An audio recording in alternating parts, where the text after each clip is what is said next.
Welcome to This Explainer. We are about to jump straight into the ultimate cosmic detective story. This is a journey that bridges mind-bending theoretical physics with massive real-world applied engineering. We're looking at a mystery so profound that actually solving it requires us to build some of the largest, most extreme machines in human history, all just to catch a tiny glimpse of an invisible ghost particle. So, let's get right into it. According to the Big Bang Theory, equal amounts of matter and antimatter should have been created right at the dawn of time. And if that actually happened, well, they should have annihilated each other instantly into pure energy. Basically, the universe should just be a giant, empty sea of radiation. No planets, no stars. Yet, here we are. You and I exist. The Earth exists. We are made of matter. And all that antimatter is just gone, leaving us with literally the biggest unsolved mystery in the universe. Why is there something instead of nothing? Here's our roadmap for today's explainer. First, the missing antimatter mystery. Second, neutrinos, the shapeshifters. Third, the seesaw mechanism. Fourth, applied science, mega experiments. And finally, hunting for rare decays. All right, Section 1, the missing antimatter mystery. What's incredibly fascinating is just how similar matter and antimatter actually are. Think about an everyday electron, which is ordinary matter with a negative charge. Its antimatter twin, the positron, has the exact same mass but carries a positive charge. They're pretty much identical twins, but if they ever bump into each other, they annihilate completely into a flash of radiation. Poof, gone. Since we obviously live in a universe dominated by matter, some totally unknown physical process in the very early universe must have tipped the scales, somehow favoring the production of matter over antimatter. Physicists actually call this crucial tipping of the scales CP violation. That stands for charge parity symmetry. To get a feel for this, imagine holding a right-handed glove made of physical clay.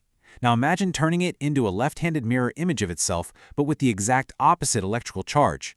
That is CP symmetry. But if a particle's CP opposite mirror image behaves even a little bit differently, like say decaying at a slightly different rate, we call that a symmetry violation. Finding a big enough violation in nature could finally explain exactly how matter won that cosmic tug-of-war right after the Big Bang. Which brings us to Section 2, neutrinos, the shapeshifters.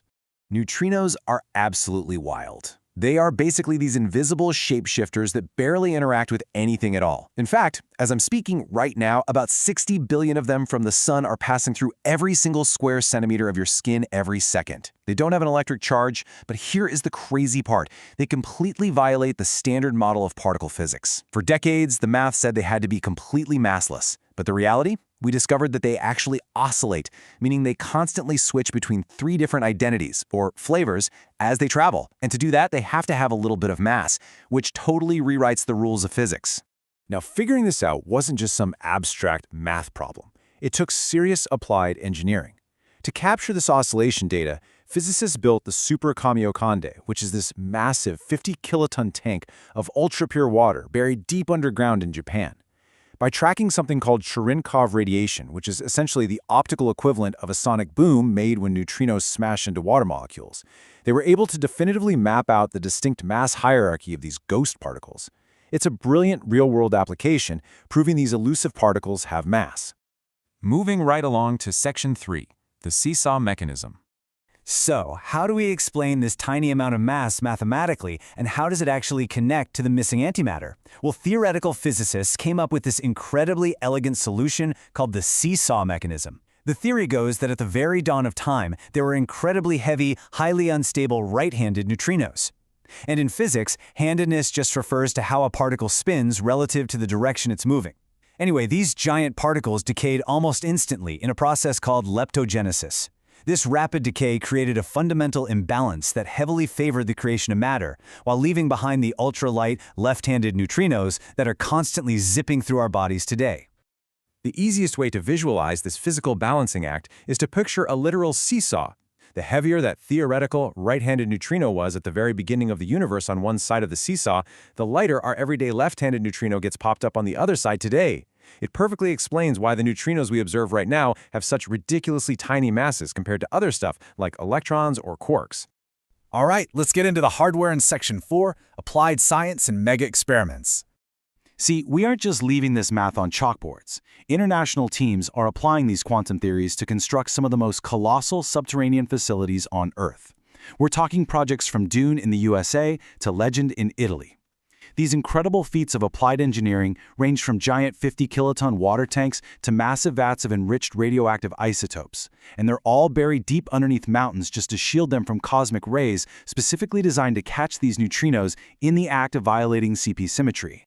Take the Dune project, for example. In a staggering display of applied science, Dune is literally going to shoot the world's most intense neutrino beam straight through 800 miles of solid rock in the Earth's crust, all the way from Fermilab near Chicago to a deep underground lab in South Dakota. By comparing exactly how neutrinos and antineutrinos oscillate over that massive distance, they're hoping to set hard upper limits on CP symmetry violation. If these neutrinos behave even slightly differently than the antineutrinos, bingo, we might finally have our smoking gun for the entire matter-antimatter imbalance. Which leads us to our final section, Part 5, Hunting for Rare Decays. To truly prove the seesaw mechanism and leptogenesis in the real world, these megamachines are hunting for a very specific, never-before-seen nuclear event.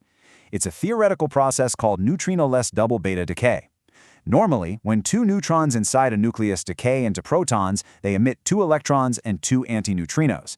But if this new theory holds up, those 2 emitted neutrinos will actually annihilate each other from the inside out, right inside the nucleus, before they even get a chance to escape. If our applied engineering pays off, say we actually detect this incredibly rare decay inside one of those massive vats of enriched germanium in the Legend experiment, it would be an absolute game changer. It would definitively prove that neutrinos are majorana particles. That's just a fancy way of saying neutrinos are their own antiparticles. If a neutrino can naturally switch into an antineutrino and vice versa, we'd finally have the exact mathematical mechanism to explain how the early universe purged its antimatter and left us with everything we see today. Physicist Shirley Lee really hit the nail on the head when she said, "If I could have one question answered by the end of my lifetime, I would want to know what that's about." The sheer scale, the incredible expense, the massive international cooperation required to physically build these subterranean megadetectors, it really shows how desperate we are to answer this fundamental question about our existence. We are quite literally moving mountains to catch a ghost. So, as you go about your day to day, just take a second to think about it. Billions of these tiny, invisible ghost particles are streaming right through your body this very second. Particles that likely tipped the cosmic scales, destroyed the antimatter, and allowed our entire physical universe to exist at all. It really leaves you wondering, doesn't it? What other massive cosmic mysteries are hiding right here in plain sight, just waiting for us to build the right machine to see them?